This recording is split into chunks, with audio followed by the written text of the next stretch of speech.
नमस्कार। अगर हमें भारतीय लोकतंत्र की असली ताकत को समझना है तो हमें उस व्यवस्था को समझना होगा जो शासन को दिल्ली की बड़ी बड़ी इमारतों से निकालकर सीधे गांव की चौपाल तक लेकर आती है। जी हां, आज हम बात करेंगे पंचायती राज व्यवस्था की। देखिए, पंचायती राज व्यवस्था की पूरी सोच, उसका पूरा दर्शन इसी एक सवाल में छिपा है।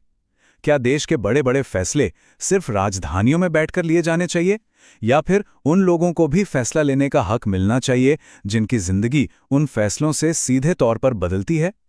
पंचायती राज को समझने के लिए सबसे पहले इस एक शब्द को समझना बहुत जरूरी है: लोकतांत्रिक विकेंद्रीकरण। अभी सुनने में थोड़ा भारी लग सकता है, पर इसका मतलब बड़ा सीधा है। इसका मतलब है शक्ति का बंटवारा, पावर को ऊपर से नीचे जमीनी स्तर तक पहुंचाना, ताकि स्थानीय लोग अपने फैसले खुद ले सकें।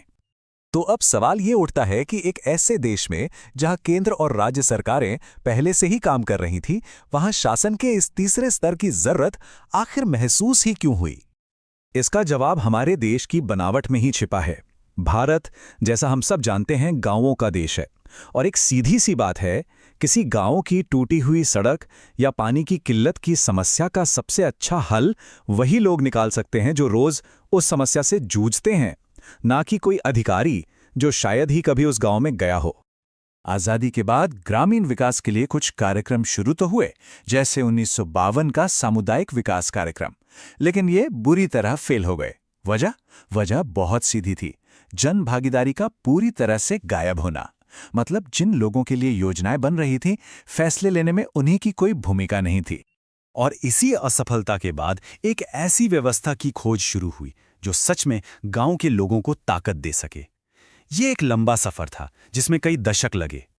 इस सफर में कई पड़ाव आए, खास तौर पर कुछ महत्वपूर्ण समितियां बनी। हर समिति ने, कह सकते हैं, एक एक ईंट रखी और पंचायती राज के आज के मजबूत ढांचे की नींव तैयार की।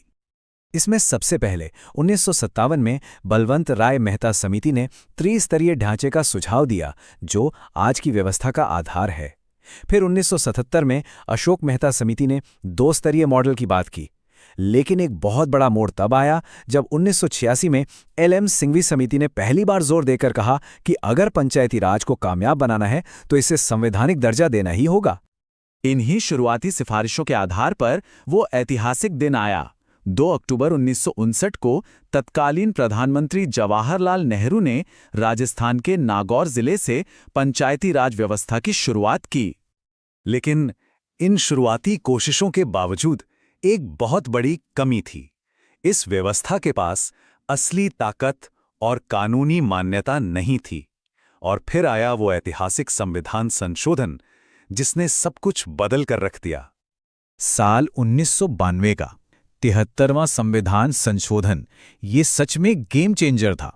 इसने पंचायती राज को राज्यों की मर्जी पे नहीं छोड़ा, बल्कि इसे संविधान का एक अनिवार्य हिस्सा बना दिया। मतलब अब इसे हर राज्य को लागू करना ही था। ये एक विकल्प नहीं, बल्कि एक अनिवार्यता बन गया। तो इस संशोधन ने किया क्या? इसके जरिए संविधान में एक नया भाग 9 जोड़ा गया, जिसमें अनुच्छेद 243 से लेकर 243O तक के प्रावधान शामिल थे। साथ ही एक नई 11वीं अनुसूची भी जोड़ी गई। इसने पंचायती राज को एक मजबूत कानूनी आधार दे दिया। इस संशोधन ने बलवंत राय मेहता समिति के त्रिस्तरीय ढांचे को कानूनी मान्यता दी।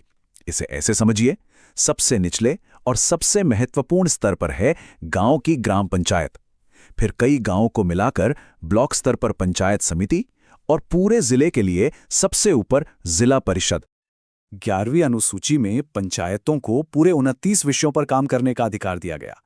और ये कोई छोटे मोटे विषय नहीं थे। इसमें कृषि, पीने का पानी, सड़कें और स्वच्छता जैसे वो सारे जरूरी मामले शामिल थे जो सीधे गांव के जीवन से जुड़े हैं। और फिर आया वो कदम जिसने सामाजिक बराबरी की दिशा में एक क्रांति ला दी। इस कानून ने यह अनिवार्य कर दिया कि पंचायतों में कम से कम 1/3 सीटें महिलाओं के लिए आरक्षित होंगी।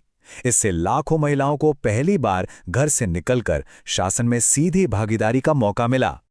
इतना ही नहीं, और भी कई जरूरी बातें तय की गईं, जैसे कि पंचायतों का कार्यकाल 5 साल का होगा। अगर पंचायत भंग होती है तो 6 महीने के अंदर चुनाव कराने होंगे।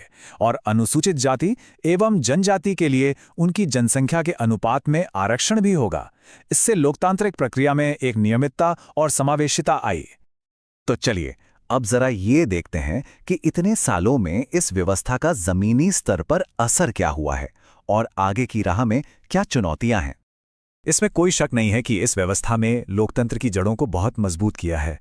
लाखों महिलाओं और पिछड़े वर्गों को पहली बार राजनीति में भागीदारी मिली है। लेकिन सिक्के का दूसरा पहलू भी है।